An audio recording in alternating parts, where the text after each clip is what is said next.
In this week's court report, Jeff Stevens had sentencing hearings Monday in district court on two separate cases. Stevens was sentenced to 19 to 48 months, which was suspended. He also received a sentence of 72 to 180 months to be run consecutively.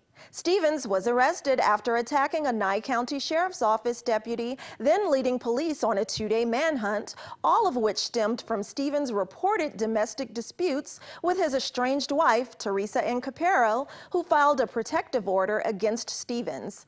In addition to violating that order of protection, other reported crimes Incapero says Stevens also committed were threats against her while he was at the thrift store she owns.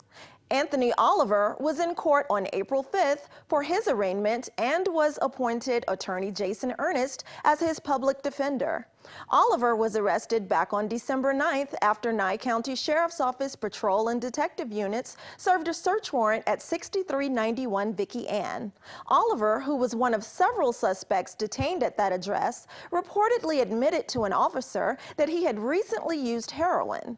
Oliver was transported to the Nye County Detention Center without further incident and provided a blood sample for evidentiary testing.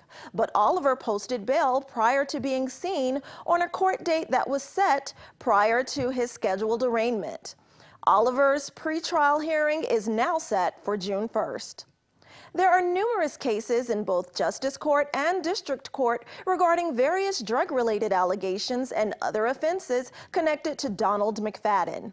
McFadden, who has been referred to as a habitual offender, was taken into custody at a residence in the 300 block of Irene on January 16th after being caught on the run. The 34-year-old had been at large for several months and was sought after receiving several warrants for failing to appear in court. McFadden's bail was set at $16,280. Court clerks say McFadden remains in custody.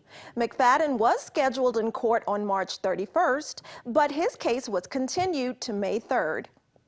Jeff Caraballo was charged on November 30th with 3 counts of burglary, obtaining or possessing a credit or debit without consent of the cardholder, and fraudulent use of a credit card or debit card. Court clerks say Caraballo has several cases pending in Justice Court and was last seen in court on February 8th for a sentencing hearing. Caraballo had another sentencing hearing for driving on a suspended license scheduled for Monday, but those proceedings were continued and are now set for May 24th. Dominic Arcangelo Coco had his court case bound over to district court to face 2 felony charges, including robbery with use of a deadly weapon and burglary while in possession of a firearm. During his scheduled arraignment on April 1st, legal parties requested this matter to be continued. Coco remains in custody with his arraignment hearing now set for May 13th. This has been your court report. I'm Eunette Gentry for News 46.